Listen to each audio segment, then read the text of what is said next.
E aí, jovem vestibulando, sejam muito bem-vindos ao canal Redatores. Eu sou o professor Renan Torres, sou aqui o nosso querido administrador e idealizador desse projeto.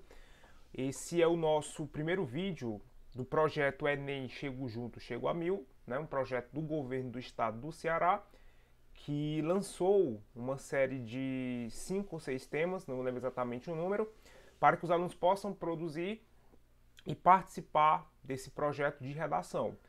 A pedido de algumas pessoas que disseram ter dificuldade com esse tema, eu decidi aqui para a gente criar uma orientação temática da proposta Holocausto para lembrar e não para esquecer. Antes de tudo, gostaria de pedir que você se inscrevesse no nosso canal, que você deixasse aquela curtida e ativasse as notificações, porque assim você nos ajuda a continuar com esse projeto, né? Então, assim, sem mais delongas, vamos realmente ao que interessa, que é a discussão e orientação temática sobre essa questão. Primeiramente, eu acho interessante tecer um comentário a respeito do título dessa proposta, né? Holocausto para lembrar e não para esquecer. Certamente, muitos alunos tiveram dificuldades em relação a esse tema, justamente por ser um tema muito específico, mais específico ainda por se trabalhar uma questão histórica, mais específico ainda por destacar a palavra holocausto. Qual o grande medo que eu acredito que você, aluno, teve? Professor, como que eu produzo um tema de redação sem que essa redação ela fique totalmente expositiva? Porque se eu for falar de holocausto, meu medo é trazer justamente apenas informações e não saber que tese defender, não saber que argumentos articular, não saber o que colocar como proposta. Então, assim, professor, para mim é um tema atípico, é um tipo de tema que eu não estou acostumado a fazer. Pois bem, é partindo desses seus receios que eu vou justamente orientá-los da melhor maneira de se fazer a leitura, de se articular esse tema, de se produzir argumentos e propostas interventivas para essa discussão. O primeiro ponto muito importante aqui é você lembrar que essa temática ela vai ter aqui como eixo a importância do conhecimento histórico. Proposta essa que já caiu no vestibular da FUVEST. Então a FUVEST já cobrou um tema que era a importância do conhecimento histórico para evitar os erros na atualidade. Foi mais ou menos dentro dessa lógica. Não foi exatamente esse o tema, mas a FUVEST já cobrou um tema muito parecido. Aqui especificamente, a gente vai ter que entender que esse texto ele deve ser interpretado como metáfora, porque você vai ter que criar uma problematização dentro dessa metáfora e a partir daí desenvolver os argumentos. Mas professor, eu vou lhe perguntar mais uma vez, como que eu vou entender a metáfora desse tema? Que metáfora é essa? Vamos lá. Se eu entender que o Holocausto foi um evento histórico onde eu tive praticamente o assassinato em massa de determinados grupos, eu vou perceber que a problemática aqui é justamente manter a lembrança sobre esse problema para que problemas parecidos no mundo eles evitem o seu acontecimento. Então, quando eu coloco assim, ó, para lembrar e não para esquecer, você vai entender que existe uma ligação entre passado e presente. Então, quando eu coloco para lembrar, eu já penso no argumento da importância da preservação do conhecimento histórico. Conhecimento histórico que hoje anda bastante desvalorizado, principalmente dentro de um contexto de pós-verdade, em que as pessoas elas estão cada vez mais numa cultura de negação de ciência e negação de fatos, em detrimento de crenças pessoais. E quando eu coloco para não esquecer, eu vou entender o seguinte, ó, eu não posso esquecer do passado para eu evitar os erros no presente. Atos de extermínio que aconteceram no passado, uma das maneiras de se combater esses atos é justamente ficar constantemente lembrando que problemas no passado parecidos já aconteceram. E se aconteceram problemas no passado ligado a uma discriminação social, principalmente relacionado a alguns grupos, devemos dar uma ênfase nessa discussão, beleza? Então, assim, sem mais enrolações, eu vou aqui trazer para vocês as principais informações dos textos motivadores E junto desse texto motivador, eu criei justamente um plano de ideias, de argumentos que você vai discutir, alguns repertórios que vocês vão articular e propostas de intervenção para essa discussão. Assim, acredito que você terá grande ajuda na elaboração da sua redação. Então, se você gostar desse vídeo, comenta, né, aqui embaixo. Show de bola, pode continuar com o projeto, porque assim a gente produz semanalmente, ou quem sabe, todas as temáticas dessa proposta do governo do estado do Ceará. Tudo bem? Então vamos lá. Eu fiz aqui um slide onde eu coloquei algumas informações importantes, inclusive informações do texto motivador. O primeiro ponto que é essencial é entendermos qual o conceito de holocausto, porque holocausto é a nossa palavra-chave. Toda temática de redação, ela parte de uma palavra-chave. Então sempre tem uma palavra-chave, que é a palavra mais importante do tema, e algumas delimitações. Essas delimitações, geralmente, elas vão especificar quais argumentos você vai discutir. O nosso conceito de holocausto é importante abordar que é um conceito e não uma definição, né? Porque definições elas nunca mudam, o conceito ela muda historicamente, dependendo do contexto, dependendo da semântica. É o seguinte, ó.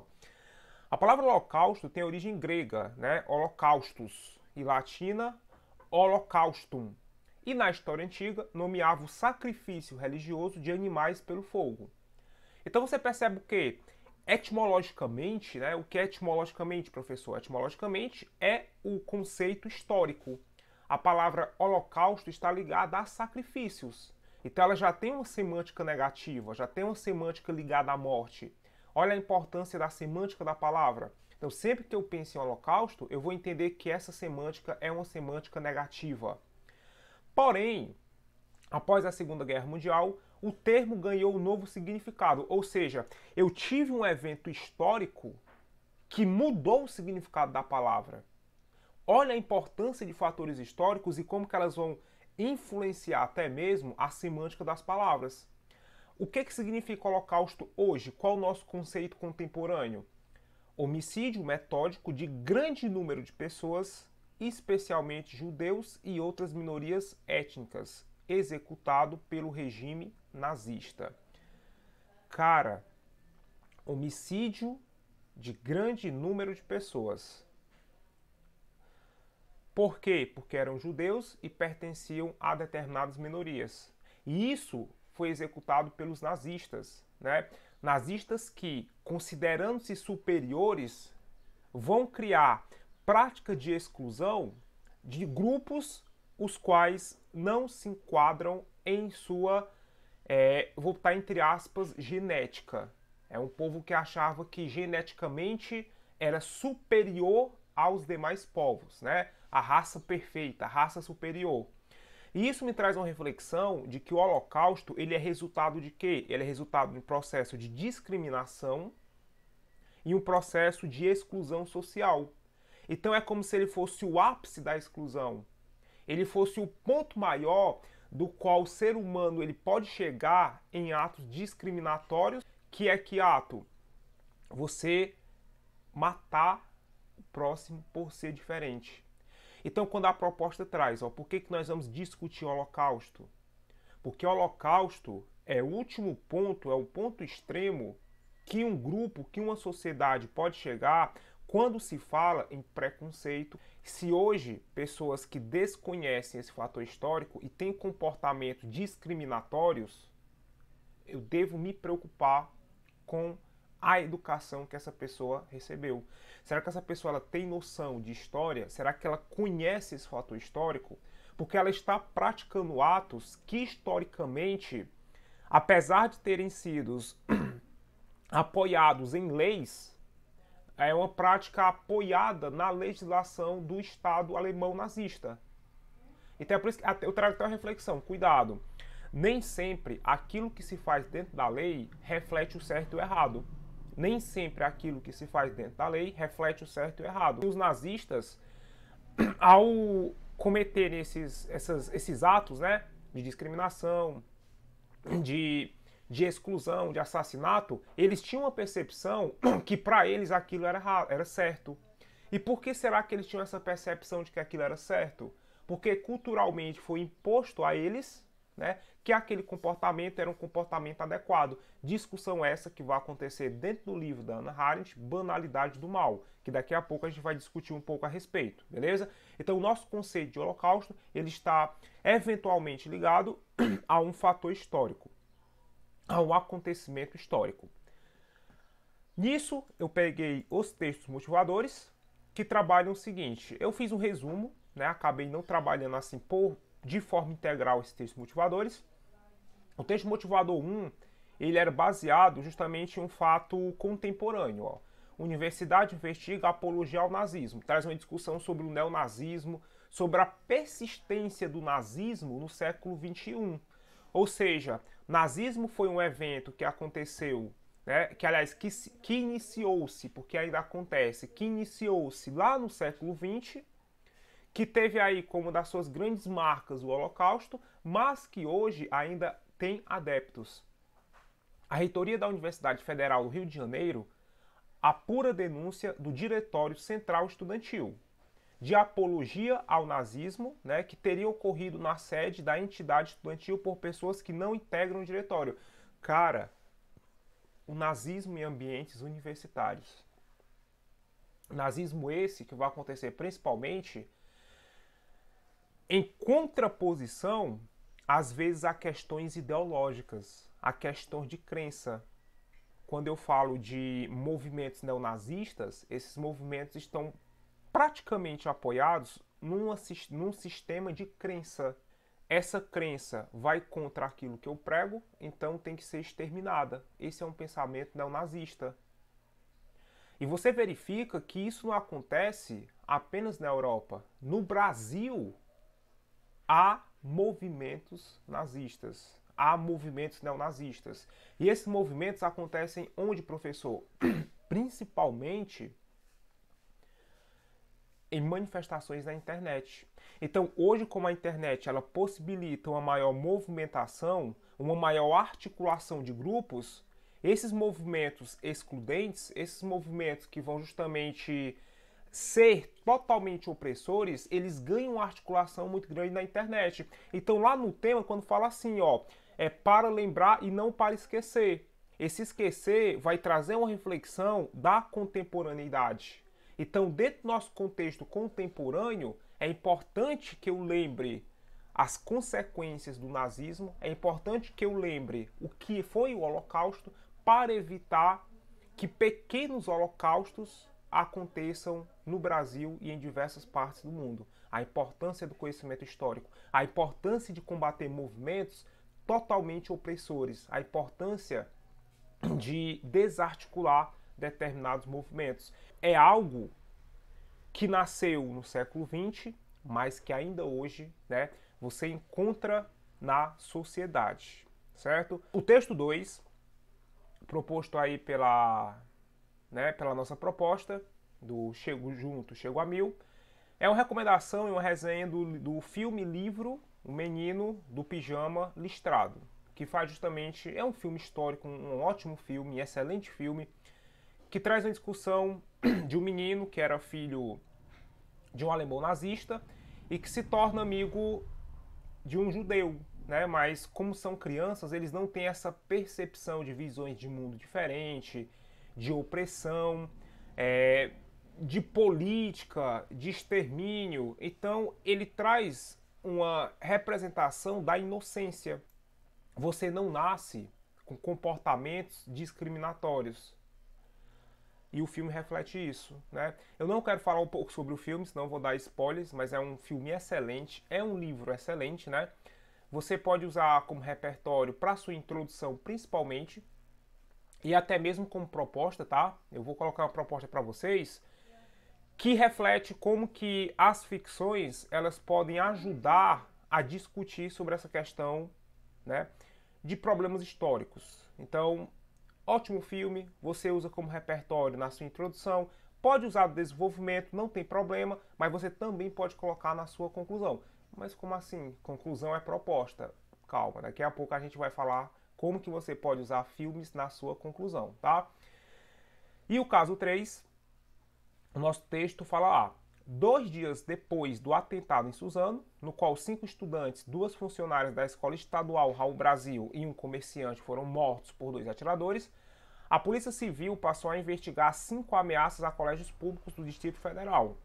Os casos, contudo, seguem segredo de justiça, por envolver nome de adolescentes. Uma das ameaças mais preocupantes foi a aparição do desenho de uma suástica no quadro de uma sala de aula. Abaixo do símbolo nazista, a frase massacre em 20/30. Né? Para não atrapalhar as apurações, o nome da escola não foi divulgado, né, por investigadores da Polícia Civil do Distrito Federal. A área de inteligência da segurança pública também passou a monitorar as redes sociais, em especial Facebook, Twitter e Instagram. Enfim, o que eu aproveito desse texto? Você vai verificar que o texto ele fala sobre movimentos, né, neonazistas que se concretizam no ambiente escolar e que têm sua articulação nas redes sociais. E mais uma vez eu ressalto, ó, você pode fazer uma pequena articulação, a relação desses movimentos com as redes sociais. Então hoje, como eu já tenho a Deep Web, onde você vai ter uma articulação fora do ambiente seguro da internet, né, da interface, da surface, onde a gente navega ali, há de se entender que na Deep Web eu encontro uma articulação muito grande desses movimentos. Por quê? Porque se acontece na nossa internet normal, que todos nós conhecemos, a possibilidade de ser investigado, como Facebook, Twitter, Instagram, ela se torna facilitada pelos órgãos de segurança competente. Mas hoje esses movimentos, grande parte acontece na Deep Web.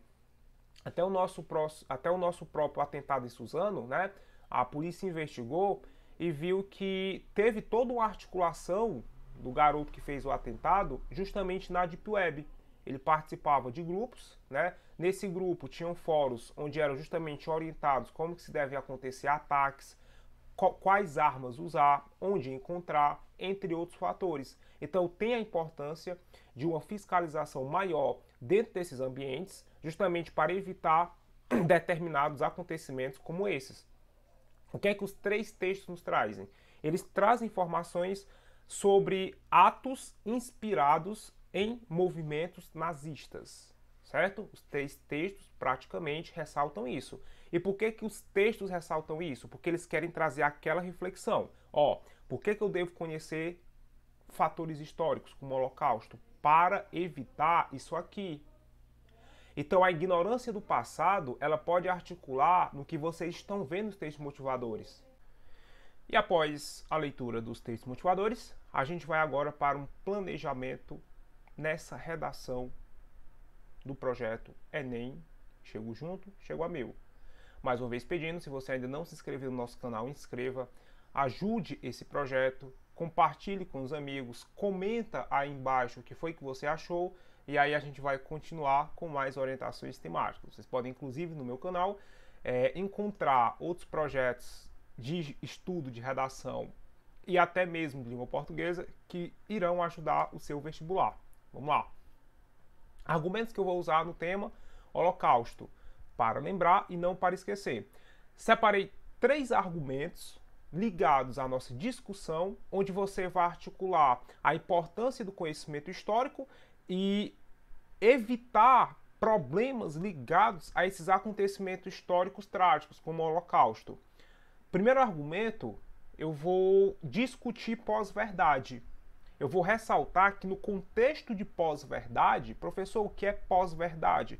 É o movimento de negação de fatos, é o movimento de negação de conhecimento científico. E a pós-verdade, ela acontece hoje justamente dentro de concepções em que principalmente os profissionais de história, eles sofrem um processo de descrédito, seja porque determinados grupos eles começam a desqualificar o conhecimento histórico, seja porque a grande maioria das mídias digitais, havia de exemplo plataformas como o YouTube, você vai encontrar pessoas que trazem interpretações e distorções de fatos ligados a diversos eventos históricos. Primeiro argumento, no contexto de pós-verdade, a distorção de fatos históricos tem sido algo preocupante no mundo. Nesse contexto, cita-se o crescimento de argumentos como nazismo de esquerda. Então, essa distorção de fatos é justamente para dar um descrédito, né, a profissionais, a professores que trazem uma formação para a sociedade sobre os males de determinados eventos, porém, no século XXI, no contexto contemporâneo, dentro dessa era da pós-verdade, sofrem ataques que vão descredibilizar, ataques que vão justamente desconstruir, né, uma imagem do professor como educador. E essa desconstrução da imagem do professor como educador, esse ataque à história, esse ataque ao conhecimento, ele se enquadra dentro dessa discussão temática. Eu preciso conhecer o passado. O problema é que hoje eu estou tendo uma distorção dos fatos históricos, porque as pessoas elas preferem acreditar em suas convicções, colocando pontos de vistas que não são baseados em fatos. E isso vai no futuro, isso pode ocasionar visões equivocadas sobre o que foi o nazismo, sobre o que foi o Holocausto, sobre o que foi vários eventos históricos. E trazendo para a contemporaneidade, trazendo para a atualidade, o que é que eu posso fazer? Argumento 2. Os movimentos discriminatórios ganharam força nos últimos anos, principalmente nas redes sociais. Entre eles citam-se os grupos nazistas e neonazistas. Essa distorção de fatos, ele ocasiona que no século XXI haja o impulsionamento de força dos movimentos nazistas e neonazistas, que têm comportamentos discriminatórios, que têm comportamentos xenofóbicos e que encontram na internet um espaço onde, em anonimato, eles possam justamente se movimentar. Aí você está articulando, ó, passado e presente. O que é o lembrar? É justamente o verificar que o conhecimento histórico ele é importante.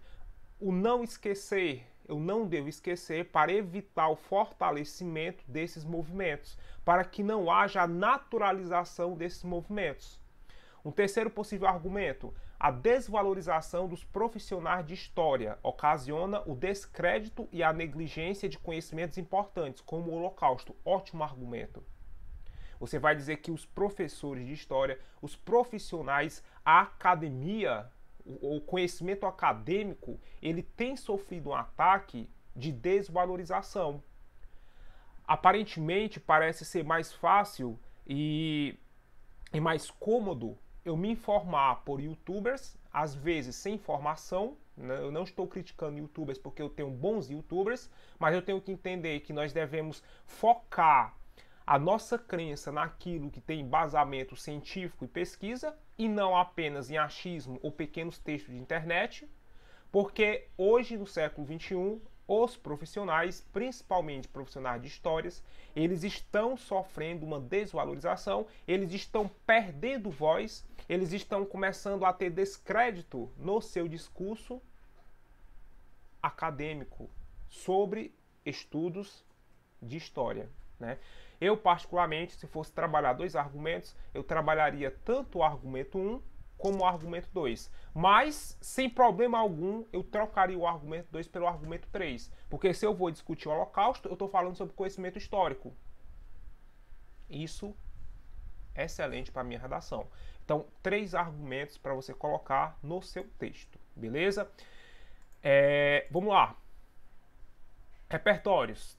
Traga como repertório fictício, né, assim como o menino do Pijama Listrado, o Diário de Anne Frank, que também traz a mesma abordagem. Uma criança que viveu o nazismo, uma criança que pertencia ao povo judeu, né, que viu sua família ser assassinada e que sofreu o Holocausto. Você pode usar na sua redação. Até eu ter dica de ficção que não está aqui, você poderia inclusive usar X-Men, porque no X-Men eu tenho o Magneto, né? O Magneto ele é judeu, ele foi um sobrevivente do Holocausto e ele luta pela causa mutante. Também seria uma alusão muito boa no seu texto. Fora Anne Frank, olhando para o século XXI, né? Alguns fatos que servem aqui como repertório. Ó, movimentos neonazistas na internet crescem. a quantidade de alertas feitos à entidade SaferNet Brasil, associação sem fins lucrativos que monitora crimes e violações de direitos humanos, sobre a atividade neonazista na internet, aumentou 253%. Então, o que eu verifico? Tem aumentado o número de movimentos neonazistas. E se eu não alertar as futuras gerações que isso é um perigo à integridade, à ética, um perigo ao desrespeito, um perigo para os direitos humanos, o que pode ocasionar? Uma viralização, né? Uma viralização desses movimentos, você recrutar novos pensadores, você recrutar os jovens para esses movimentos.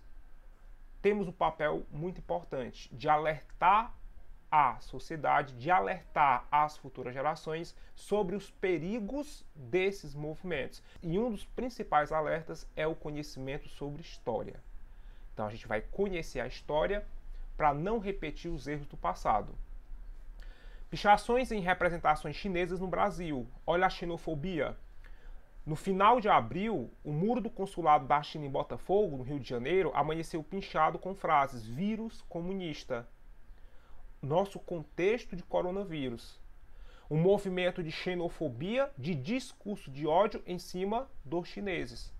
Temos que tomar cuidado para que isso não se transforme numa guerra, para que isso não se transforme num holocausto, certo? Então, assim, no nosso contexto contemporâneo, essa xenofobia, falando sobre Covid, né, ela não deve acontecer em cima do povo chinês.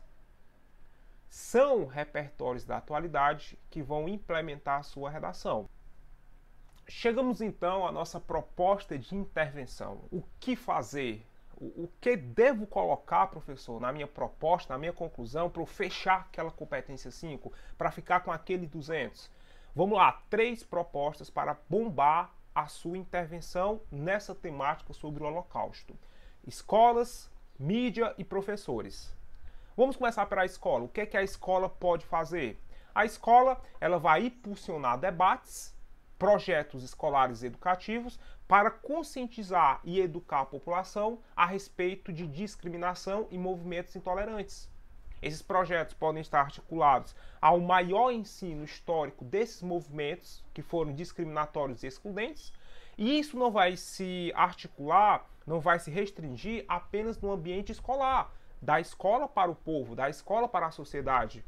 Isso vai trazer uma nova jogada de intervenção educativa na sua conclusão. A maioria só coloca que a escola vai educar os alunos. Opa, que tal a escola trabalhar com projetos muito além da sala de aula? Mídia. Lembra que eu falei sobre o menino do pijama listrado, que dá para a gente usar como proposta? Pronto, é justamente aqui. A mídia ela vai desenvolver a cultura de ficções engajadas e abrir espaço na TV aberta para documentários e filmes. Aí você cita, é importante que a mídia tenha um espaço de divulgação de filmes e documentários, a exemplo, o menino do pijama listrado ou o Diário de Anne Frank, justamente para educar a sociedade. E como a mídia tem esse poder de alcançar as massas, eu tenho a maior facilidade de expor esses filmes e documentários. E olha que legal, imagine uma proposta você usando os professores. O que os professores podem fazer? Professor pode ser agente, sim. Você pode colocar professores como agente de proposta. Os professores eles podem se mobilizar em movimentos informativos nas redes sociais, como o Instagram e o TikTok, para uma educação interativa e lúdica para a sociedade. Hoje nós temos diversos profissionais de educação, né? Exemplo aqui eu, que estão nas redes sociais. E nessas redes sociais, eles trabalham com projetos para educar a sociedade. Eu sigo vários professores no TikTok que eles fazem muitas discussões importantes. Discussões sobre racismo, discussão sobre homofobia, discussão sobre a questão do feminismo. E isso são movimentos onde a educação ela sai da escola e ela vai para o aluno. O aluno está conectado. Seria interessante o professor também estar conectado. E essas são as propostas que eu coloco para vocês. Essa é a discussão da temática do projeto Enem. Chego junto, chego a 1000. Espero que vocês tenham gostado. Aguardo o comentário com aquele feedback sobre a nossa aula. Convido-os mais uma vez para se inscrever no nosso canal, ativar as notificações, né, acompanhar os nossos vídeos e também nos seguir nas redes sociais. Eu vou colocar aqui para vocês o meu Instagram, onde vocês têm várias dicas de redação, e a gente se vê no próximo encontro. Um grande abraço e muito obrigado por sua atenção.